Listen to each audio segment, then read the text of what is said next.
I reference the show The Boondocks on this channel a lot. And that's because it is a super funny and in many ways rather prophetic. There's an episode called There's a Black President, Huey Freeman, and the episode is done documentary style. You have a German filmmaker following around the Freeman families. The Freeman family. And the at the end of the episode, well, it's close to the end, the German filmmaker, because Huey, the revolutionary of the family, he's like just like whatever when it comes to President Obama. And the filmmaker at the end asked him, he's like, well, I mean, what do you think is happening? And Huey turns to me, he says, the end of America. And here we are. I recognize that hindsight is 2020, but my God, after the week that we've had, I think we all owe Aaron Magruder a bit of at least one beer apiece, each and every one of us, because my goodness. I mean, he's like, if you're unfamiliar with the lore of the show, Mr. Magruder used the three main characters, the grandfather, and the two grandsons, as a mouthpiece for basically the three main mindsets of Black American life and Black American culture. And so here we are all this time later, and he was never one of us. He was never one of us. And he said himself that he was a citizen of the world. And I gotta say, guys, he didn't lie. Because as far as looking out for and caring about the United States and the people within it, I mean, derelict of duty, much, right? So he's come out talking since the whole George Floyd situation has just snowballed, and the extreme left, those who would see the country crumble in order to have their revolution and make their change when tweaking would be the more viable option. He's come out and he's had his piece to say.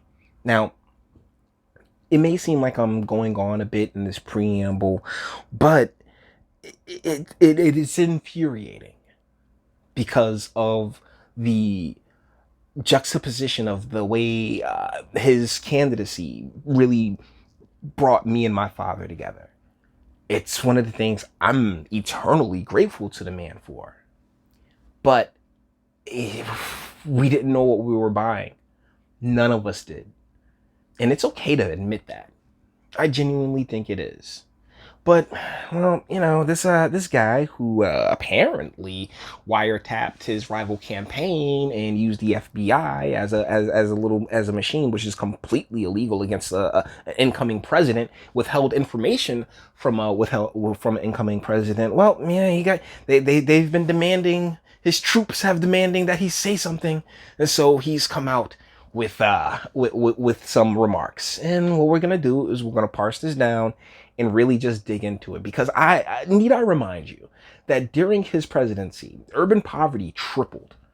Okay? All of these spaces where you have these uprisings from, yeah, they've been, they're sanctuary cities, sanctuary states. The people who, you foregone actual Americans and brought in an element that, that was ready at your beck and call. And these are results. But yeah, sit here and lie to us a little bit. Let's enjoy this, guys. Lego. What can we do? Number one, we know there are specific evidence-based reforms that, if we put in place today, would build trust, save lives, would not show an increase in crime. Those are... Yeah, like the drug war, like ending it, like in full stop. No, oh my goodness, just my pot. No, just look, if you want to shove smack into your eyeballs, it's not my damn business. It really ain't. It's your life, your body. Do as you please. But, not everybody is as libertarian about it. And they're sitting here and they've been selling us this lie for the past, 50, 60 years that, oh my goodness, well, if we have the drug, if we don't have the drug war, then the children and the babies and all this other extra emotional bullshit that, guess what, hasn't helped at all. Not a single iota. Like if the plan was to save the children and to save these communities, yeah, it's been a gigantic fail. But no. By all means, tell us well, I'm pretty sure he's not going to, but all these policies and reforms and everything else like that. Let me tell you something. If it's not anything short of ending the drug war, they are BSing you. Included in the 21st Century Policing Task Force report. You can find it on Obama.org. Number two, a lot of mayors and local elected officials read and supported the task force report. Okay, so, wow, you want to talk about mayors and local officials? Yeah, they're all brought and paid for. They're all sitting there raising their taxes. I mean, these people are just the worst, particularly in these hard blue areas. I mean, think about it. Keisha Bottoms, the mayor of Atlanta. I went over this in the previous video, where she was like, the first thing I did when I was told that there was going to be riots in Atlanta, I called my sons. And it's just like, dude, you're the mayor. Like, you need to call the governor. You need to call an emergency council meeting. You need to call all your emergency services and get your resources and anything to put together. Like, have a game plan. What's your police commissioner on? I mean, how we moving in case of this? I'm pretty sure all this time you have protocols in place just in case something were to get buck wild. But I'm pretty sure you eschewed them and just called your sons and hid under your bed. Because this is ridiculous. I called my sons and told them to stay home. Like, for real, these local mayors are dumb. Like, guys, if I didn't have firsthand experience with these morons, I wouldn't be able to so clearly and vehemently say, yeah, they are slow as molasses going down a tree in the middle of a snowstorm. Like, seriously. Like, and they're all brought and paid for puppets. They are doing whatever it is their masters at the next level, which is either county or state, would have them do. None of them think for themselves. None of them make any choice that isn't 130% purely political and not or based. They never make a choice that isn't political. It's none of it has to do with what's right or what's wrong or what helps their communities, further themselves and grow. No, it has absolutely nothing to do with that. But, oh yeah, well, we have to start organizing that. Dude, you were the president of the United States for 8 years. You are a day late and a dollar short, friend. But then there wasn't enough follow-through. So today I am urging every mayor in this country to review your use of force policies with members of your community. That's the thing, though. It's not your job anymore. Kick back. Like that's the thing. Like that I feel like that'd be like me trying to tell you what to specifically do with your that's not my job to tell you what to do with your life. So, and you are no longer president. You had 8 years to get this squared away. And what'd you do? Absolutely nothing. To whereas I return to the fact that he's not one of us. He's not, I don't want to sit here and say he's not American, because if you got the piece of paper, you're an American. But as far as, considering the American people and recognizing the good within the American people and why, we needed the manufacturing, why, the welfare state, it's good to have a social safety net, but it's terrible to have a welfare state. No. Like they're just like, no, we got our troops out there. They have these little cells, these little Black Lives Matter, Antifa communist cells that are just here to wreck shit and really take advantage of basically the generosity and the goodness of the American people. It's trash. It really is. And commit to report on planned reforms. What are the specific steps you can take? And I should add, by the way, that the original task force report was done several years ago. Since that time, we've actually collected data, in part because we implemented some of these reform ideas. So we now have... Which ones? I mean, come on, Barack.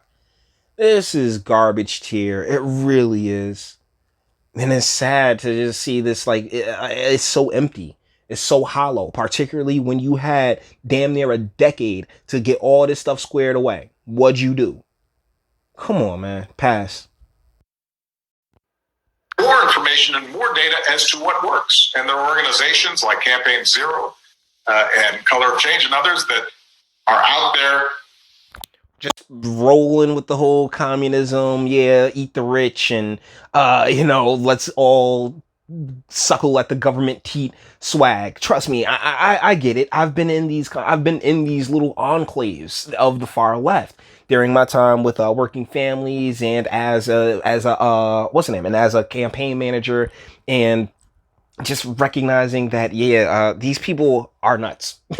Like, these people are insane. Like, field operations organizer, plenty of things that I've done within the course of the last 6-7 years that really just you are on a completely different level. highlighting what the data shows, what works, what doesn't in terms of reducing incidents of police misconduct and violence. Is he stoned? Kind of seems a little stoned. I mean, I wouldn't blame him, but he seems a bit stoned. Let's go ahead and start implementing those. So we need mayors, county executives, other presidents that had the job for like 8 years. I mean, come on, man. My brother's keepers alliance. Another one of those things that they did that made a few headlines and really, like, I mean, what are the results?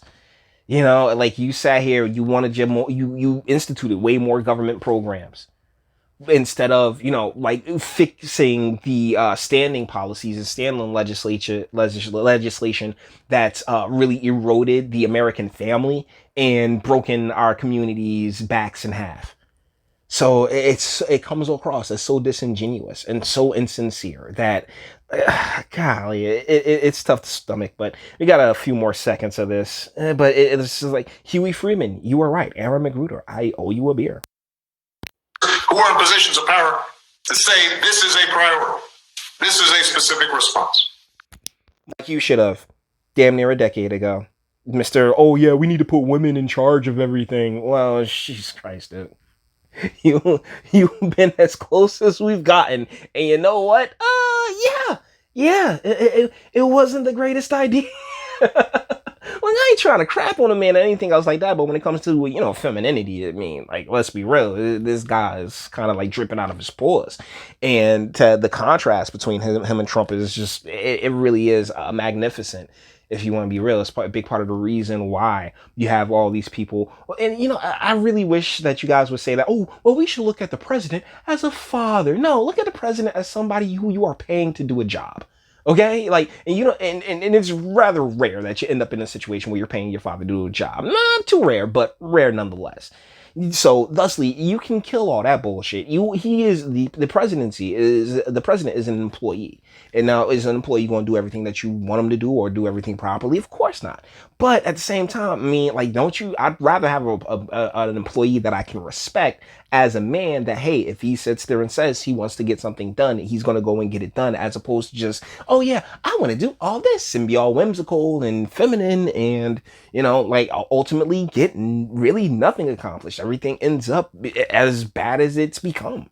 So, like, when people sit there and like say, "Oh, Jay, there's not a this isn't about masculine and feminine," it actually is, because I mean, you'd be a fool to pretend as if there isn't a like, we both don't have, what I'm saying, there's estrogen and testosterone in all of us without a question. But I mean, if the estrogen is overpowering the testosterone, then you are an emotion based creature, and that's nothing but chaos.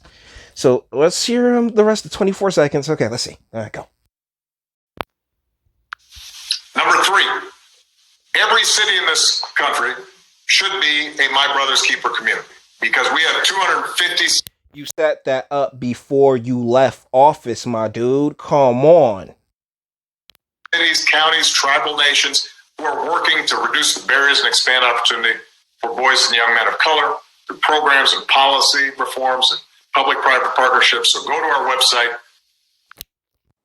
No, I'm not going to your website because it's trash. because like this has been a walking talking disaster, and ultimately, Mr. Obama, you were never one of us.